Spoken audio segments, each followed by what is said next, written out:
Informasi lainnya, Saudara, Bank Indonesia tahun ini kembali menggelar Rapat Koordinasi Nasional Percepatan dan Perluasan Digitalisasi Daerah. Kita akan langsung menuju Hotel Said Jakarta untuk memantau langsung bersama jurnalis Kompas TV Renata Panggalo. Renata, jadi tahun ini apa saja yang akan jadi tema dari Rapat Koordinasi Nasional?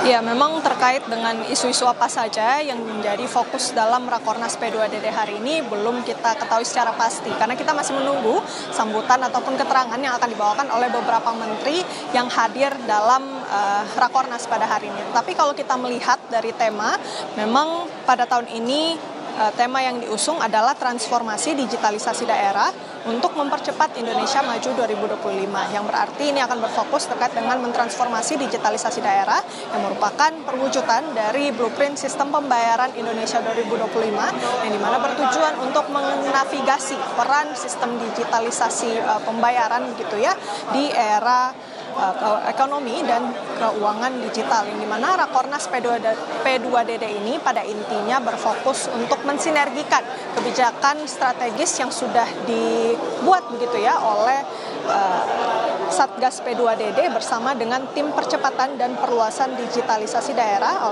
atau TP2DD yang dilaksanakan sekali setahun. Ini adalah tahun kedua Rakornas P2DD ini diselenggarakan. Lantas apa saja yang menjadi poin penting? Mari kita dengarkan ataupun kita pantau langsung sambutan dari Menteri Keuangan Sri Mulyani berikut ini. Diberi pujian nggak tepuk tangan untuk diri sendiri. Salah satu tentu saja yang mendukung untuk terusnya pemulihan dan pertumbuhan ekonomi di Indonesia adalah pembangunan ekonomi digital dan infrastruktur digital. Dan tentu saja fokus pembangunan Indonesia terutama APBN di bidang peningkatan kualitas sumber daya manusia.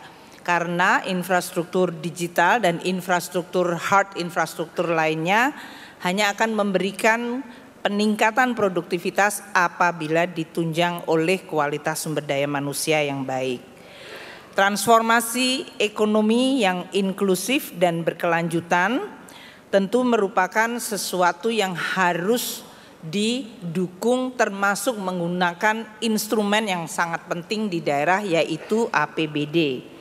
Dari evaluasi atas kinerja pengelolaan keuangan daerah menunjukkan bahwa kondisi belum selaras antara perencanaan penganggaran pusat dan daerah, sehingga sering kita melihat APBN dan APBD belum berjalan secara sinkron dan optimal.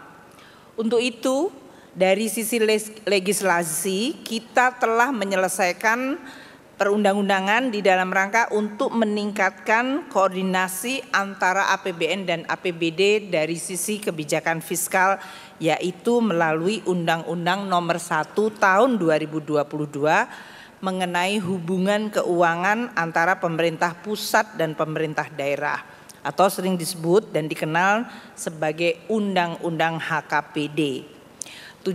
Salah satu tujuan dari undang-undang ini adalah mengharmoniskan belanja pusat dan daerah dan meningkatkan sinergi kebijakan fiskal pusat dan daerah.